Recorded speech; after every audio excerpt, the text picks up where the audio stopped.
नमस्कार. सर्वप्रथम शुभ दुपार सर्वांना.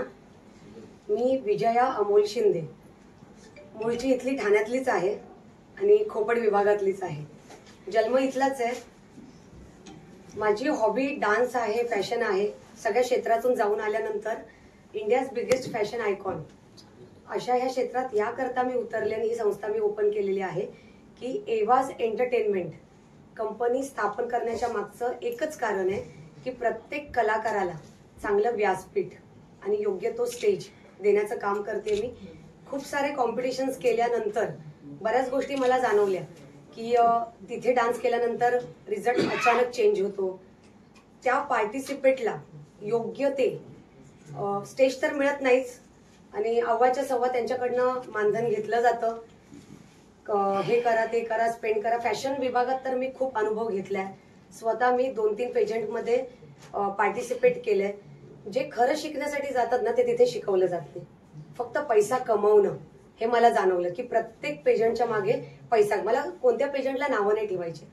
पैसा कमवणं आजकालची मूलभूत गरज आहे, पण त्या पैसा जो तुम्ही कमवताय त्या कंटेस्टंटने खूप कष्टाने तो उभा केलाय त्या व्यासपीठासाठी. कारण हे जेव्हा आम्ही पार्टिसिपेट केल्यानंतर आम्हाला कळलं तर म्हटलं आपणच एक असं करूया की असं व्यासपीठ निर्माण करूया की त्यांचे पैसे न जाता त्यांना चांगल्यात चांगलं टायटल देऊया. आणि चांगली खबर अशी आहे की सुरुवात नरेश दादा मस्के यांनी खूप बहिणीसारखं प्रेम केलं आणि त्यांनी सांगितलं चल पहिला शो तू मैदानात घे. मैदानात शो करणं खरंच सोपं नाहीये, पण त्यांची खूप अशी होतं ना पाठीवरती मोठा एक हात होता की तू मैदानात उतर. कारण ऑडिटोरियम मध्ये जर गेलीस तर लोकांना कळणार नाही ठाणे शहरात काय होतं. पण मैदानामध्ये ओपन शो केल्यानंतर कळलं की लोकांना इथे काहीतरी ठाण्यामध्ये घडतंय आणि बरेच डान्सर्स इथे आले. त्यावेळेला आपण कॅश प्राइज मोठी ठेवलेली त्याला एकच रिझन होतं की पैसे असले तर कंटेस्टंट येत होते हे आम्हाला जाणवलेलं. मग त्यावेळेला आम्ही जवळजवळ 10 वर्ष डान्स क्लासमधून ज्या FD केलेल्या त्या सगळ्या पणाला लावून मुलांना आम्ही मोठी कॅश प्राइज 1 लाख रुपये 2 लाख रुपये हे तिथे मोजले. कारण कोणाकडनंही आम्ही पैसा कमवला नाही. पहिल्यापासून एवाज एंटरटेनमेंटने फक्त त्या मुलाला चांगलं मानधन दिलेलं आहे. कारण टीव्ही शोच्या माध्यमाने जेव्हा आम्ही बघितलं की तो कंटेस्टंट जेव्हा फर्स्ट सेकंड थर्ड जिंकतो त्याच्या TRP वरती तुम्हाला माहितच आहे की बरंच काय काय काय काय सगळं ठीक आहे. चॅनलचं आहे काम, चांगली गोष्ट आहे, प्रसिद्धी मिळाली, ती लोक पुढे गेलेली आहेत. पण नंतर त्या कंटेस्टंटला इथे काम मिळालेलं नाही. कारण कुठे होते तर ती मुंबईत होती आणि ठाण्याला मी सोडू शकत नाही कारण माझा जन्म इथला आहे आणि त्यामुळे ठाण्यामध्ये पण शो करायचंय. तर आपण फॅशन आयकॉन जे आहे, जे सौंदर्यासाठी मी आता बरेच बघितलेले बरेच पेजंट होतात आणि क्राउनिंग, त्या क्राऊनचा जो अर्थ आहे तो त्यांना कळावा म्हणून आम्ही इथे गेल्या 1 आठवड्यापासून दर 2 दिवशी प्रत्येक कॅटेगरीला इथे आम्ही सकाळपासून शिकवतो की कसं चालायचं, कसं बोलायचं, स्वतःला कसं प्रेझेंट करायचं. मग ह्या प्रश्नाचं कसं असेल, मग ते त्या उत्तर काय असेल. मग प्रत्येक 40% 50 अबाव ज्या आहेत महिला त्या बाहेर नव्हत्या निघत. त्यांना भेटलो आणि त्यांना आम्ही सांगितलं की कसं तुम्ही बोलू शकता, त्यांची भीती काढली. कारण बऱ्याच महिला पेजंटमध्ये जाऊन तिथे नुकसानच झालं, आम्हाला फसवलंच गेलं म्हणून पार्टिसिपेट करत नाही. बाकीच्या आहेत घरच्या काही गोष्टींमुळे पार्टिसिपेट करत नाही. तिसऱ्या गोष्टीतल्या की नाही आम्ही वर्किंग आहोत, आम्हाला वेळ नाही मिळत आहे. आणि चौथ्या अशा होत्या की येत आहे सगळं, पैसा आहे, सगळ्या वेळ आहे, पण कॉन्फिडन्स नाहीये. तर ह्या 4ही गोष्टींचा मिलाप करून आम्ही रोज संध्याकाळी रात्री 11-12 वाजेपर्यंत त्यांच्या वेळेनुसार इथे शिकवतोय. तुम्ही येण्याच्या आधी सुद्धा इथे होते सगळेजण. त्यांना शिकवत होतो सकाळी 8 वाजल्यापासून की घाबरू नका, उतरा स्टेजवरती. कारण आम्हाला माहितीये की हा स्टेज भले आता वाटत असेल सगळ्यांना की अरे हा छोटा तर आहे, हे आहे, पण ह्या स्टेजवरून खूप मोठे मोठे कलाकार बाहेर पडलेले आणि ते आम्हाला खूप आवडते टीव्हीला त्यांना बघून आणि ते सगळे कॉन्टॅक्ट करतायत, येत आहेत. तर ही खूप मोठी गोष्ट आहे एवाज एंटरटेनमेंटची की इथून एक कलाकार येतोय, त्याला व्यासपीठ आम्ही देतोय आणि इथून छान शिकून तयार होऊनच बाहेर पडलाय तो. आणि त्याच्या मागे कुठलीही रक्कम नाहीतर कुठलंही त्यांच्याकडनं की आम्हाला हे दे मग तुला हे काम देऊ, हे एवाजमध्ये केलेलं जात नाही. आणि दुसरी गोष्ट मोठी आहे एवाजची की प्रत्येक कंपनी उघडल्यानंतर की कंपनी फिरते की स्पॉन्सरशिपसाठी की आम्हाला एवढी रक्कम हवी, तेवढी रक्कम हवी.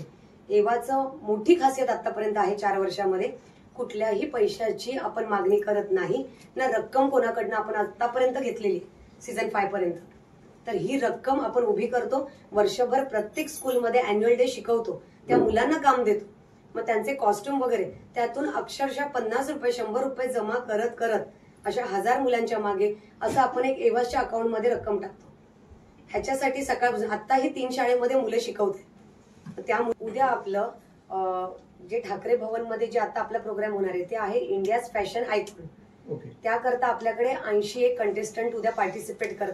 ते फक्त ठाण्यातूनच नाही आहेत, ठाण्याच्या बाहेर मुंबई, अलिबाग, नागपूरवरून येतात आणि त्यांचं ग्रूमिंग इथे झालेलं आहे. उद्या ते चालू होणार आहे संध्याकाळी 4 वाजता, 4 ते 10 असं आपण टायमिंग केलेलं आहे. आणि ते आहे फॅशन आयकॉन. त्याच्यामध्ये किड्स आहेत, मिस आहेत, मिसेस आहेत, मिसेस क्लासिक 50 वर्षाच्या पुढच्या लेडीज, त्यांच्यासाठी पण आपण एक कॅटेगरी ठेवलेली आहे. मिस्टर्स आहेत त्याच्यामध्ये. तसं सगळ्यांना आपण विभागून 3 बक्षिसं देणार आहोत, 3 क्राउनिंग होणार आहे. आणि एवढंच नाही तर PNG ज्वेलर्स ह्यांच्याकडनं आपण त्यांना फोटोशूट देतोय.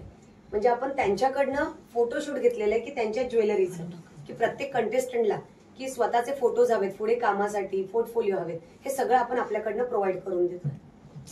आणि त्यांना ज्या सोन्याच्या नथी दिल्या जातात त्या एवाज एंटरटेनमेंटने विकत घेतलेल्या आहेत आणि त्या महिलांना त्याही जाणार आहेत. आणि खूप सारे गिफ्ट्स आहेत, कुपन्स आहेत. कलानिधी ठाण्यातलं मोठं दालन आहे साड्यांचं, तर तिथून अमित शहा आहे, त्यांच्याकडनं त्या सगळ्या महिलांना 2 वर्ष 3 वर्ष कधीही त्या यूज करू शकतील असं 500 रुपयाचं कुपन आहे. प्रत्येक महिलेसाठी त्यांनी ते दिलेलं आहे. अगदी सीझन 2 पासून काम करतोय. नेहमीच स्पर्धेमधनं काम करताना, परीक्षण करताना खूप गोष्टी बघण्यात येतात. आम्ही एकाच ठिकाणी कुठल्याच स्पर्धेचं जजिंग करत नाही, तर अनेक ठिकठिकाणी करतो. पण एवाज एंटरटेनमेंट ही अशी संस्था आहे की जिने प्रत्येक कलाकारांचं मूळ किंवा त्यांची नस ही बघितलेली आहे. त्यामुळे मॅम असतील की अमोल सर असतील, सचिन दादा असतील, ह्या सगळ्यांचा एकच मोटिव्ह आहे की अगदी गरीबातला गरीब जरी कलाकार असेल तरी पण त्याला उत्तमरित्या रंगमंचावरती घेऊन येणं, त्याला लाईमलाईट मध्ये आणणं हे त्यांचं मुळात प्रथम कर्तव्य असतं. आणि जसं तुम्ही बघितलं त्याप्रमाणे एवाज एंटरटेनमेंटचं जे 22 डिसेंबरला जे डान्स कॉम्पिटिशनचं पर्व होत आहे सीझन 5चं, सो त्याच्यात मी माझ्याबरोबर वैभव घुगे आम्ही इथे जजिंग करतो यावर्षी देखील. आणि खूप मोठी जबाबदारी असते, कारण की ही जबाबदारी सांभाळत असताना जेव्हा तुमच्यासारखे पत्रकार जे आम्हाला लागतात तेव्हा आम्ही पुन्हा एकदा कलाकार आणि पुन्हा एकदा आमचं एवाज एंटरटेनमेंट सारखं हे माध्यम पुन्हा लाईमलाईट मध्ये येतं. त्याबद्दल खरंच तुमचे मनापासून आभार.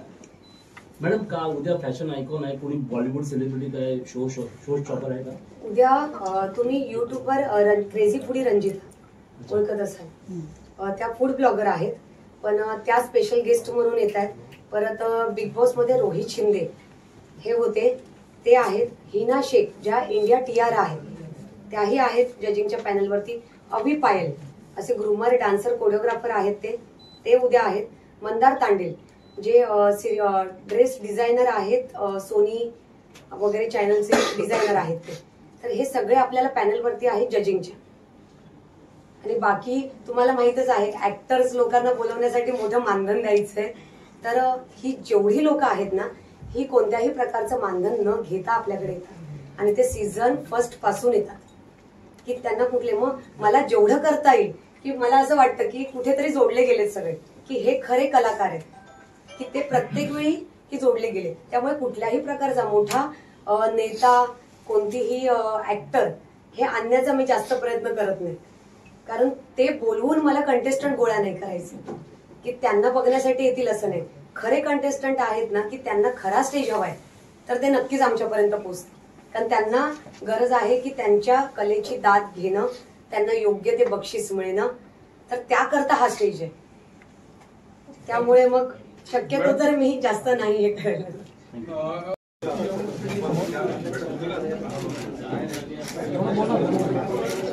हा आहे मिसचा ग्राउंड, हा मिसचा ग्राउंड आहे.